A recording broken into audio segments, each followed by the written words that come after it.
might be a Viking or a Saxon or a Roman, but tell me, do you like 'em? Would you sex 'em? Would you bone 'em? Would you go to bed with King Ethelred? Would you bonk William the Conqueror up in the sheets with Samuel Pepys? Mussolini was a mean, he led a fascist insurrection, but does he make you creamy? Does he give you an erection? Would you pork Richard the Duke of York? Does a boner start when you think of Bonaparte? Are you sexually aroused at the thought of Pol Pot? Historical hot or not? Hello and welcome to Historical Hot or Not, the only history podcast that looks at the life and times of history's most celebrated figures and asks, yes, but would you? It's the pod parchment that puts the ass in Anastasia. We leer at King Lear, and when we lay a monarch to rest, we lay a monarch to rest. I am Aidan McCaffrey, I am not a historian. And I'm Catherine Mather, and I'm also not a historian. But we are comedians and we are horny for history. We sure are. We're horny for dead queens and living kings, baby.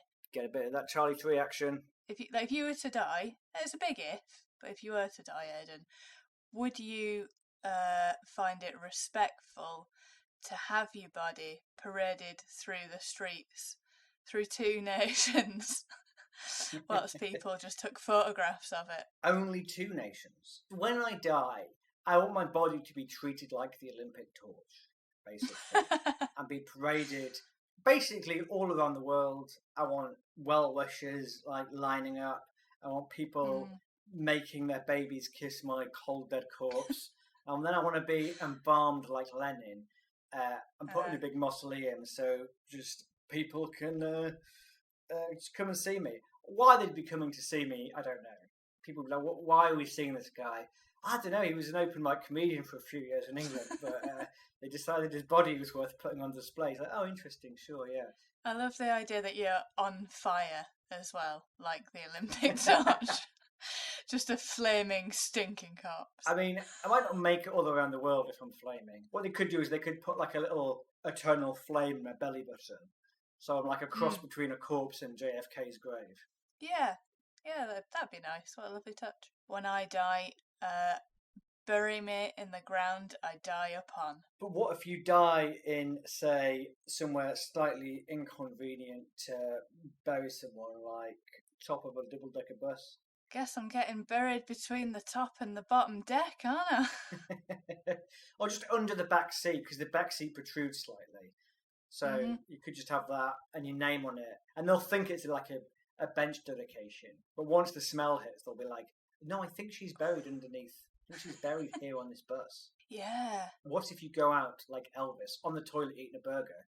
To be buried there like that? Well, I'd just be buried under the floorboards, wouldn't I?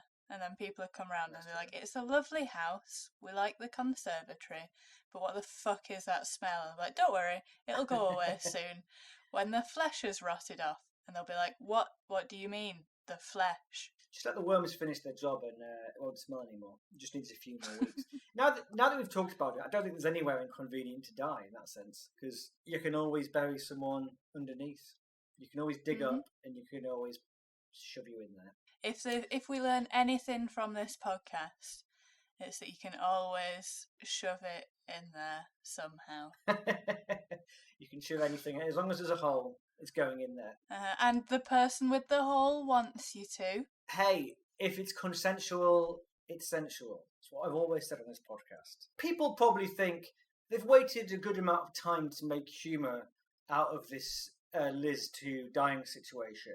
But that's only because they're listening to this podcast probably in around November when we release it, when actually the old body of Liz 2 is very much still a bit warm, in fact. It's fresh off the morgue slab. And we're here joking about it. How are you feeling about the whole Liz 2 situation? I'll be honest, I go as far to say she hasn't actually been on a morgue slab yet. She's been largely in transit. I'm really not bothered. I mean, it's sad. From a historical perspective, I think it is a momentous occasion. It's sad that we will probably not see a queen again in our lifetimes. She was the Queen for a very long time. It's sad that a person has died. But also, I do not believe in the monarchy. I think that Buckingham Palace would make some fantastic affordable housing if we were to just turn it into flats. And I think the monarchy is very problematic. So, two things. You can feel two things about a thing, can't you? How do you feel about it? I think she got what was coming to her. And by that I just mean she lived a largely uncontroversial life within the confines of her wall and then died peacefully and old. Yeah. I do like you'd like to turn Buckingham Palace into flat. I'd love to see that debated on Question Time. I reckon they would, but they'd have to do it like, with Battersea Power Station. They've turned it into flats, but only on the condition that it retains its, like, the aesthetic, the classic aesthetic it had as a big factory. Mm-hmm. So there's going to be like a big factory with the big chimneys, but they won't be active, and there'll just be loads of people living in there. Mm-hmm. They could do that. And that would be quite fun then when tourists visit, wouldn't it? Because they'd be like outside the gates taking photographs, and I don't know, there'd just be some man in his underwear scratching his balls, just Steve who works down the pub, just be in there with a kind of a red stripe scratching his nuts. Yeah, 3:00 on a Wednesday. I think as well it would have to be affordable. Like, it couldn't be like those flats in Nine Elms. I want the rent on these places to be $600 per calendar month, and the people that would attract to be living there. People like me. So what we're saying is, Kath, you're just being very selfish, and like you just want a flat that you can afford, and you're like, I'll have that one near Green Park. Yeah, I'll have that. What they should do is affordable housing, but there's one very nice one at the top that they can sell for a lot of money, and that's the one that comes with a drive, because that's a big ass driveway. That's the one that Charles can live in. Yeah, lovely view of London. Biggest driveway in London. How about that? 2 minutes. Fucking massive, pal. Historical hot or not? We invented a dating app called eTrothed, upon which we found profiles of various historical figures. We'll put them towards each other each episode and decide whether we'd fuck them, I guess. The podcast notes do include a link to the eTrothed profile picture, so while Kath's deciding whether she'd bang this guy based on appearance, you can too. That's why this podcast's so fun. Tell your friends about it. This week it's Aidan. Who've you got for me? We're going to do something a bit different. The prof pic is a hybrid photo. It's a picture of their face, but it is also gives you a clue as to what they like to do in their daily lives. Okay. Interesting, I'm intrigued. I've just sent you a picture of Vlad.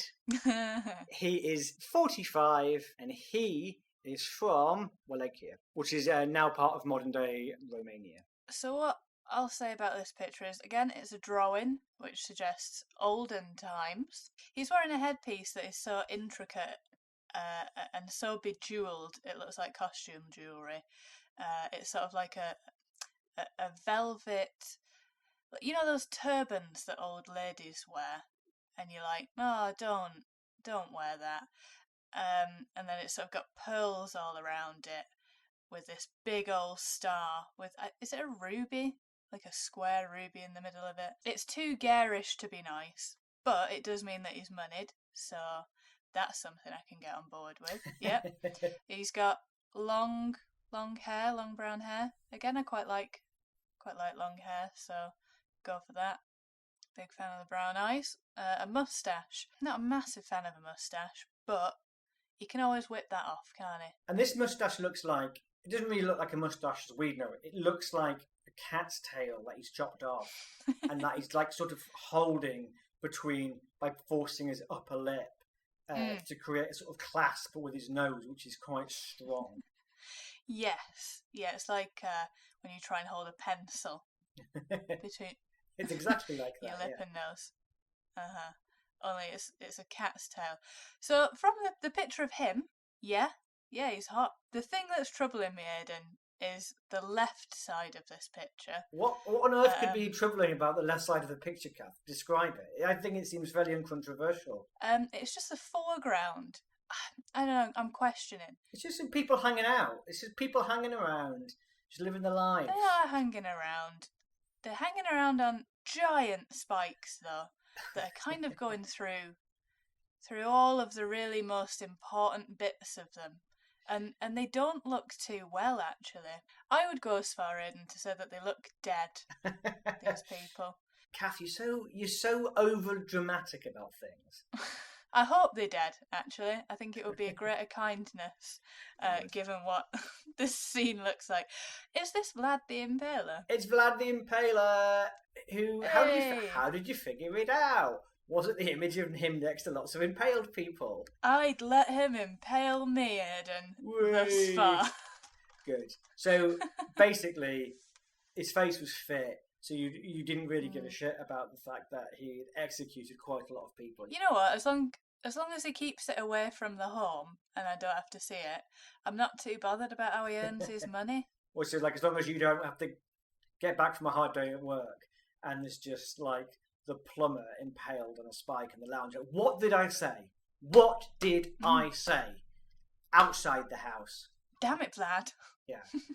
As long as I don't have to pay the rent, I don't have to keep subbing him on rent and stuff. Just, it's fine, whatever. What an insight into your mind, Kath. You don't mind marrying horrific murderers. As long as that £600 a month goes into your bank account, you don't give a shit what they get up to. Yeah. Nah, fuck it. Life's too short. This is Vlad the Impaler, also known as Vladimir III, also I'm going to call him Vlad III. Vlad III was born in 1431 in Transylvania, a mountainous region in modern-day Romania, according to NBC News. His father was Vlad II Dracul, ruler of Wallachia, a principality located to the south of Transylvania. I don't know why NBC News has this. They've got this very detailed biography of Vlad III on the website, but it's NBC News. It's not like a history website, but they seem to have this very accurate account of his life. But what with this story being 600 years old, we can safely agree it's not news. No. Makes me think that the NBC News website, any minute now, are going to have a news flash where they announce that the War of the Roses has kicked off. Who'll win? Yeah, exactly. Who is Henry Tudor? And then an infographic on him. According to National Geographic, his dad Vlad II was a member of the Order of the Dragon, a chivalric order and Christian military society. Upon joining the order, Vlad II was granted the surname Dracul, which means dragon. His son Vlad III was known as Vlad Draculae, or Son of the Dragon. Oh, what a name. It's good, isn't it? If you're called Vlad Dragon, no one's going to be starting you in the pub. It makes you wonder why he had to impale people. You got a name like that. You already sound fucking hard.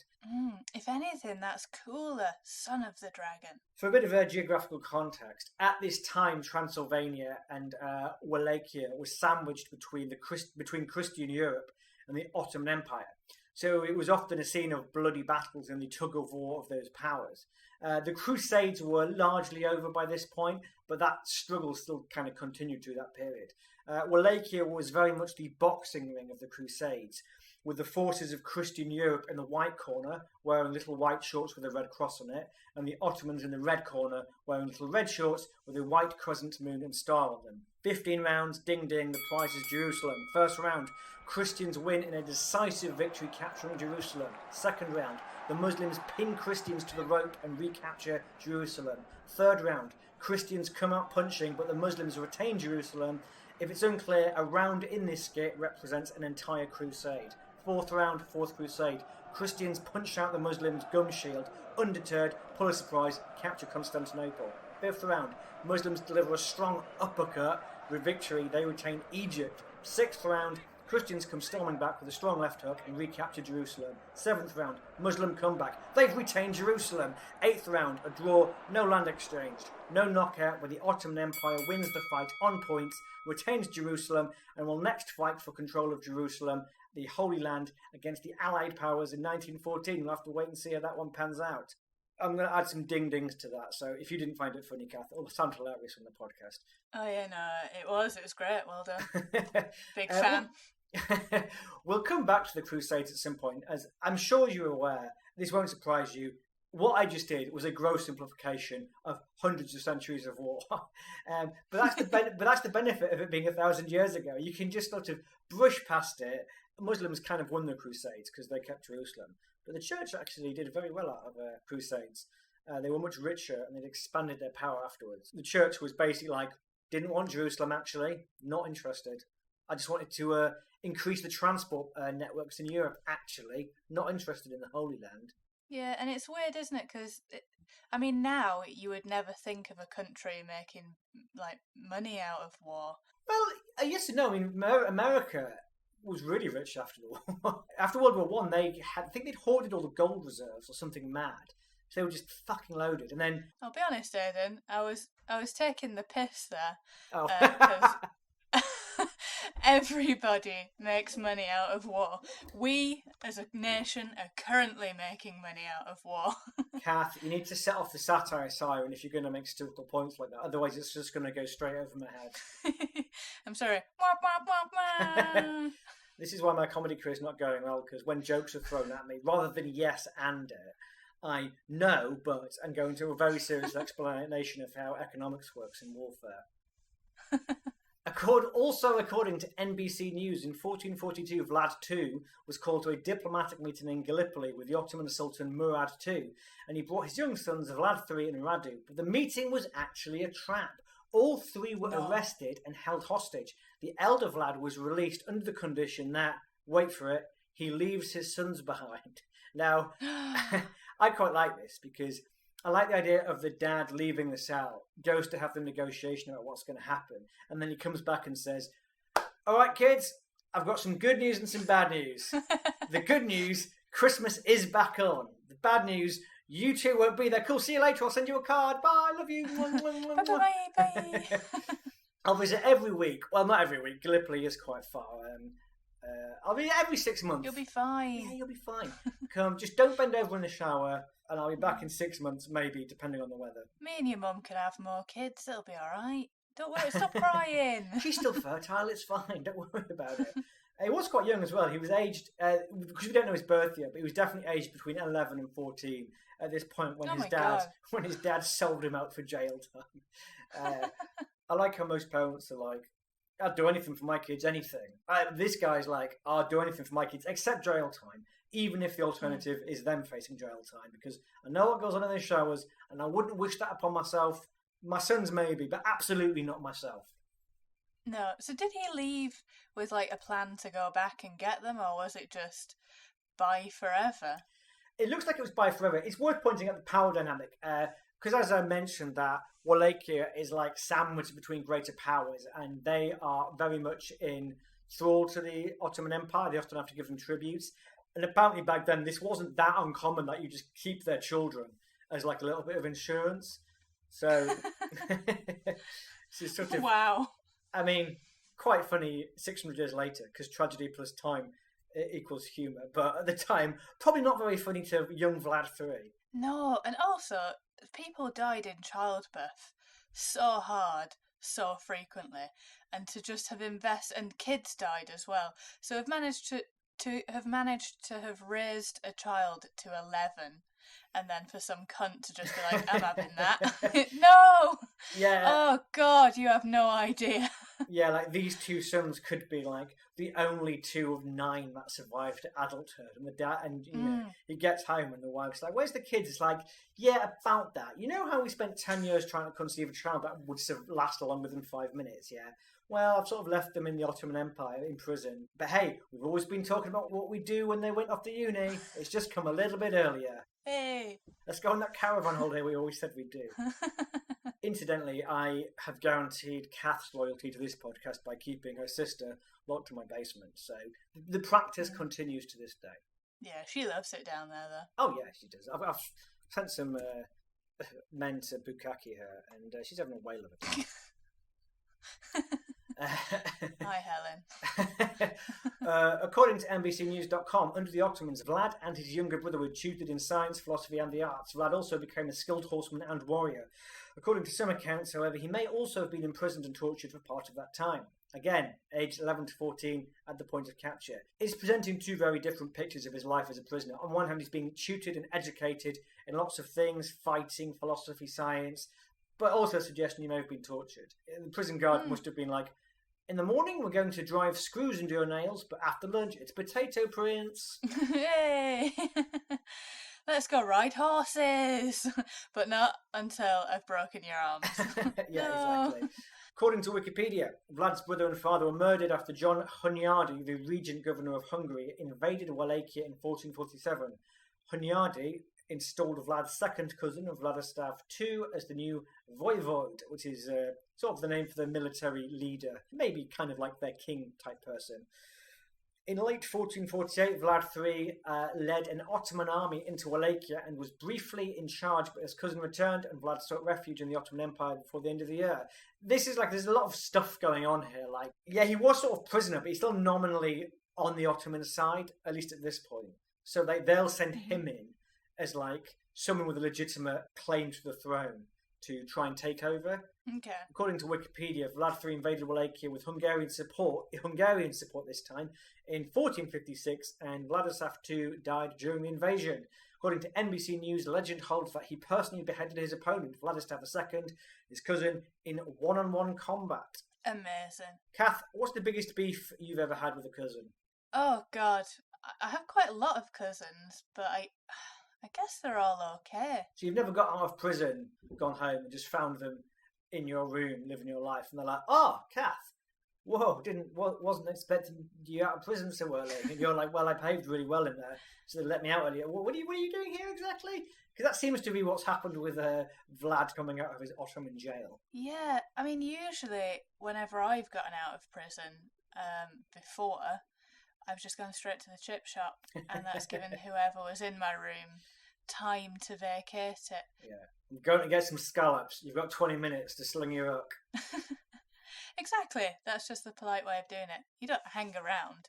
For that, yeah, behead the bugger. Multiple sources, including Leone Chalcocondyles, recorded that hundreds of thousands of people were executed at Vlad's order at the beginning of his reign. He began a purge against the boyars who had participated in the murder of his father and elder brother, of whom he suspected of plotting against him. Now, you might be thinking, I wonder if Vlad the Impaler got his name from his habit of storing receipts on a paper spike, or from a love of breaking piñatas open with a pole to get to all the delicious treats inside. No, baby. What? According to NBC News, to consolidate power, Vlad invited hundreds of Wallachian boyars to a banquet. He had them stabbed and their still twitching bodies impaled. At a later date, dozens of Saxon merchants in Kronstadt, who were once allied with the boyars, were also impaled. I mean, personally, I reckon he probably also kept his receipts on a paper spike, because that's how he likes to roll. Yeah. He likes to pierce things front to back on large pointed objects. What I'm saying is you don't want to see what this prick does to an invoice. No. But I mean, good God, that it sends a message, doesn't it? There's no one going, I wonder how Vlad feels about these people. You know. You very much know. You know He's how not someone like, you know how sometimes you're like, I don't know if that person likes me. You know you've got a suspicion. Mm-hmm. Everyone's very clear with Vlad. It's like, I don't have a pole that's going through my spine and out of my tits, so therefore I think Vlad likes me. For now.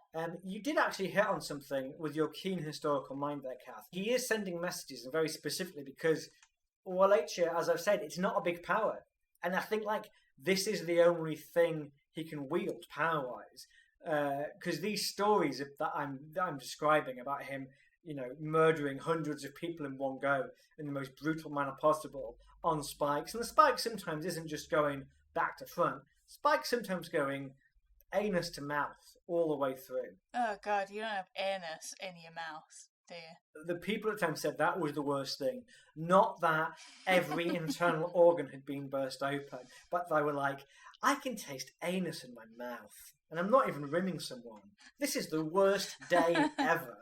It's my anus I can taste. I don't mind tasting my wife's anus, but my own? Come on. I've got standards. Has anyone got a mint? Just blood spurting out and the shoulders walking off. Just please, have you got a polo? Have you got a polo?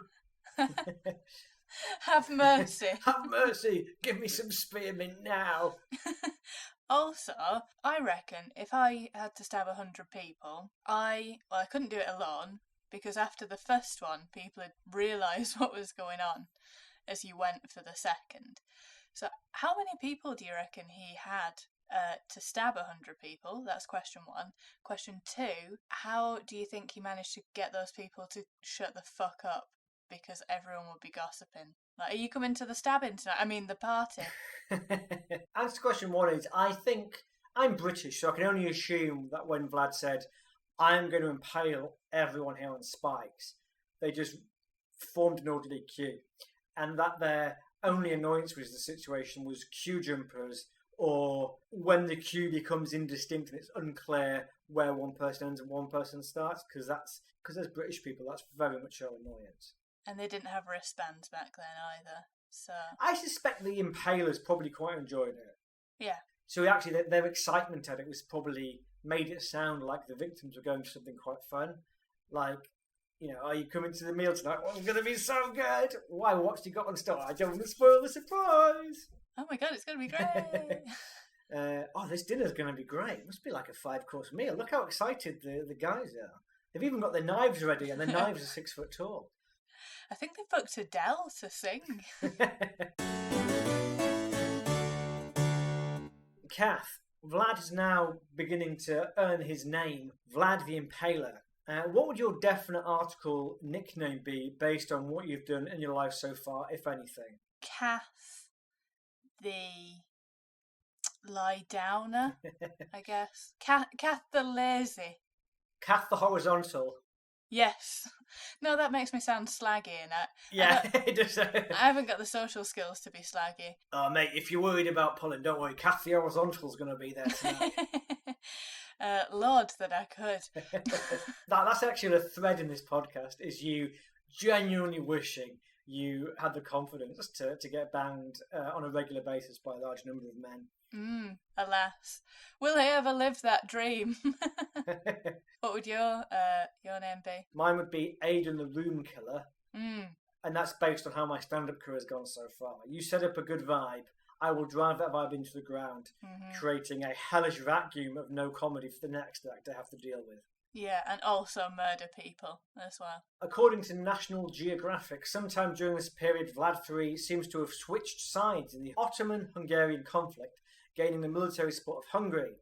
In 1459, Mehmed II sent an embassy to Vlad III, claiming a tribute of 10,000 ducats and 300 young boys.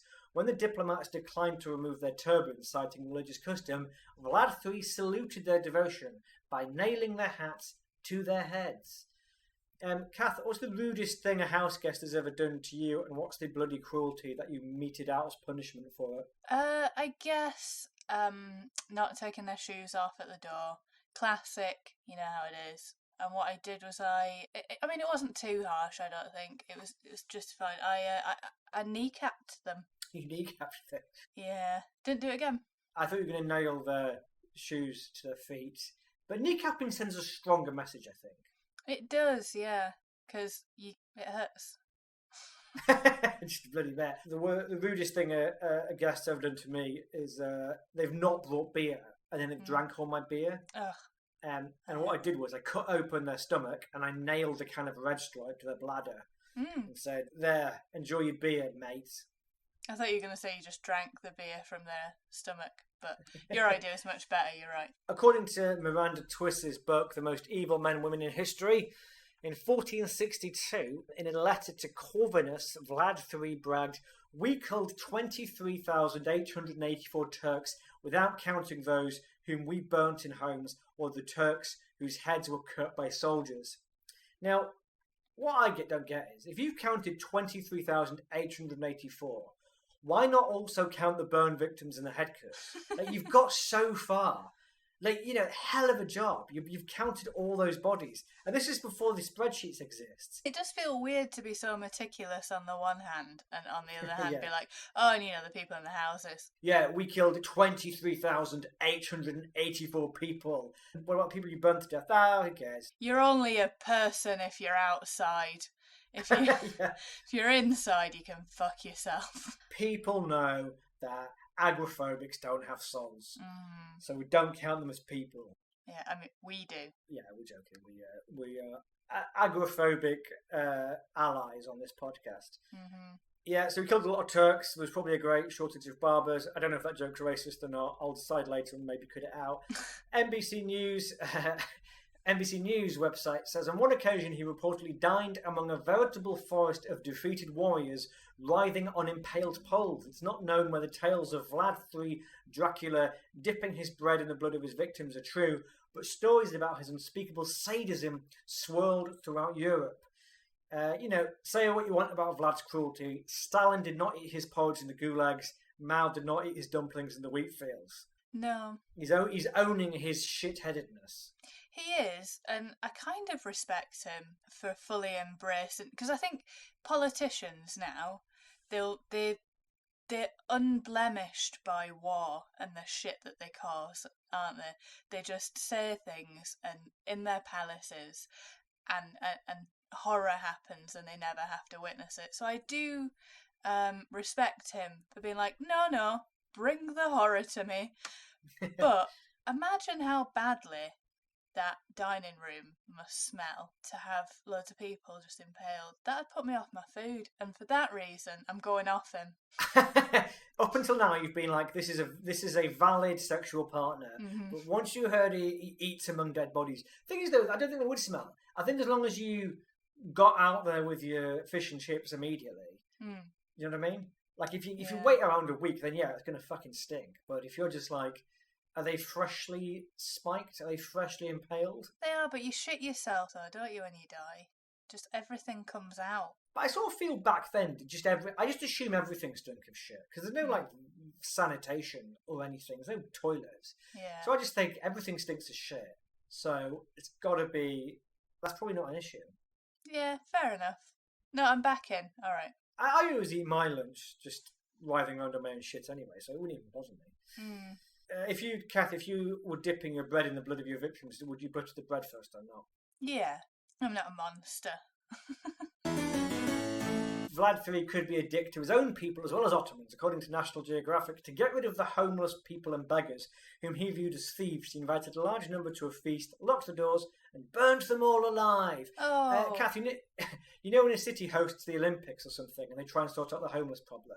Well, imagine if whichever UK city gets to host Eurovision, they use the old burning them in a big house method. I wouldn't put that past the Tories. And that, Kath, that's the sound of the satire siren going off. A nice clear bit of satire.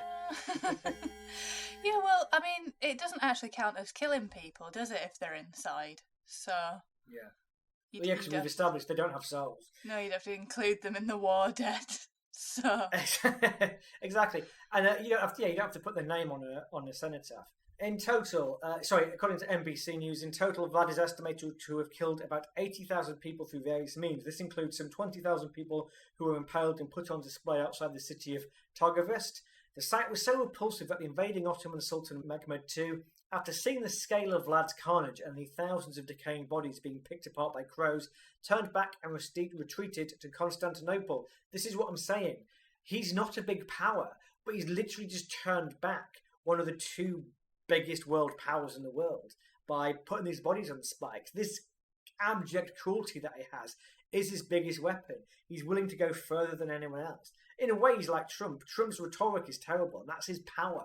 It's like he breaks all the norms by just saying the unsayable, the things that no one else says, and that creates some perverse appeal around him. I reckon the main jobs in Wallachia were body counters, spike makers, closely followed by spike inserters. And I reckon shares in pointy poles went through the roof when Vlad III became voivod of Wallachia. Which of those three jobs would you take on? Well, the spike makers, obviously. Yeah. Sorry, I was acting like it was difficult. So, Stefan, you've applied for the position of spike inserter. Have you done this job before? To my wife. Whee! That's very funny, Stefan. But this actually is a serious job interview. There's a big gap on your CV here. Were you inserting spikes into people at that time, or what? There's a big gap, like my wife. Yay! Do you know what? We need a bit of a morale boost here. So although you're not taking this job interview seriously, we are going to give you the job. Where do you see yourself in 5 years? Head of spike inserting. You're hired. Historical hot or not? according to National Geographic, Vlad III's power, money and troops had ebbed away so much that Matthias I was able to take him prisoner in 1462. Now, this is evidence, in my view, that a spike-based economy cannot thrive. Sure, everyone's got jobs in the spike factories, but you're not selling the spikes to third parties, are you? You're making them for yourself so you can impale Ottomans. That's no system for an economy. What they need is a Thatcher-type figure to come in and privatise pointy pole manufacturers. Am I right? Yeah, absolutely, 100%. And that's someone from the north saying that. Vlad was in prison for 12 years, presumably doing more potato prints and reading kids' books, until Matthias I decided to send him back to Wallachia to recover it for Hungary. While on his way to battle, and no doubt impale more Ottomans, Vlad was ambushed and beheaded at the age of 45, 46, 47, 48, or 49. No one knows, but it was one of those numbers. His head was displayed above the Constantinople city gates by Mehmed II. Interesting fact, if Hitler hadn't killed himself in his bunker, apparently Churchill was going to put Hitler's head on the fourth plinth. That is a true historical fact for you. Oh, no. His legacy, according to Panetescu's The German Stories about Vlad Tepes and Treptow's Dracula, Essays on the Life of Times of Vlad Tepes, the story of Vlad's plundering raids in Transylvania were clearly based on eyewitness account because they contain accurate details, including the list of churches destroyed by Vlad and the dates of the raids. So basically, it's almost certain that the numbers involved in how many people this guy impaled and killed were exaggerated by German people. Mm-hmm. But the fact that contemporary stories actually contain accurate historical details suggests some of them are true. And also stories about Vlad and his spike inserting antics do show up in Romanian, German and Greek sort of folk stories. So they do reckon it's true, basically. They reckon this guy was out there definitely being a cunt. That is undisputed. Yeah. Vlad III's bloodthirsty antics were popularised in the 19th century by William Wilkinson, the British consul to Wallachia, and his book, An Account of the Principalities of Wallachia and Moldavia, with various political observations relating to them. Very wordy, should have just called it Spike Man. Mm-hmm. One of the Avengers. This was like, oh, God. Oh, stop. No, please. I am Spike Man. That was like that when you were talking about Mary Shelley. Her dad or someone wrote a book about feminism and had the most they like these long-winded titles in the 18th and 19th century. No wiggle room for imagination. You know exactly what that book's about. Just call it Where's Vlad? Just try and find him among frescoes. Vladdy Stickman. Yeah. According to National Geographic, Vlad III is something of a national hero in Romania, where he is remembered for defending his people from foreign invasion of Turkish soldiers or German merchants. I like how all it takes to be a hero is to defend them a bit. I mean, that's not a valid thing. For this guy, is clearly a massive cunt. I would go as far as to say that this guy seems to have medical grade cruelty issues. I think even for the time, he sounds bad. That's the thing, like, most people in history are pricks because they have weird views about shit. Mm-hmm. And this guy, I'm going to say it, Kath, piece of work. Mm-hmm. Not afraid to call a spade a spade. Or a spike a spike. Not afraid to call a spike a spike. A piece of work, a piece of work, or a guy with a shit moustache, a guy with a shit moustache. And he was all those things. I just think he'd be quite high maintenance. You wouldn't really know where you were at with him, would you? You'd be like, darling, you've not put the bins out again. And then he'd just gently brush his fingertips against a spike in the corner and you're like, fine, I guess I'll do it. Or, like, I mean, it's interesting. There's not much known about his personal life that I could find. But it must have been weird being married to him. He's like, shall we eat in the garden? It's a nice day. And you look out the window and just see loads of people on spikes and you're like, let's just eat indoors. Let's just eat indoors. Yeah. Oh, good. There are people on spikes in here as well. When are you going to clean them up, Vlad? They've been here forever. I can't do the washing. I can't get round them. Come on. Yeah, Vlad's like, have we got any dipping sauce? And you're like, I'll get it. I'll get the dipping sauce. You just stay sat down. Because it's going to be blood again, isn't it, if you get it? Yeah. Whereas I'll just get some soy sauce or something, or some olive oil, like a normal fucking person. Jesus. Vlad III was only partially the inspiration for Bram Stoker's Dracula. According to National Geographic, vampires were in vogue in the late Victorian period, and Stoker would have likely been familiar with earlier Gothic works such as Goethe's poem The Bride of Corinth, The Vampire, a short story by John Polidori, Byron and Mary Shelley's friend, mentioned in previous episodes, and the novel Carmilla by Joseph Sheridan Le Fanu, amongst others. That's kind of the end. Other sources I used for this episode included Deseret.com and History.com. Kath, would you let Vlad impale you with his big fleshy spike? Oh, it's a difficult one, Aidan, because on the one hand, yeah, but For what reason? but on the other hand, no. So Cool. We'll see you next week.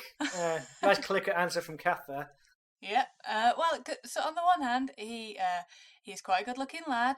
He didn't have the best start in life, and that's got to fuck you up. You can't be annoyed at somebody for that, can you? I imagine options would have been limited at the time, so to have somebody who comes from money offer to impale you, then you bite their hand off, don't you? On the other hand, I think that he would be quite high maintenance, as I said before. You'd be a bit on edge around him.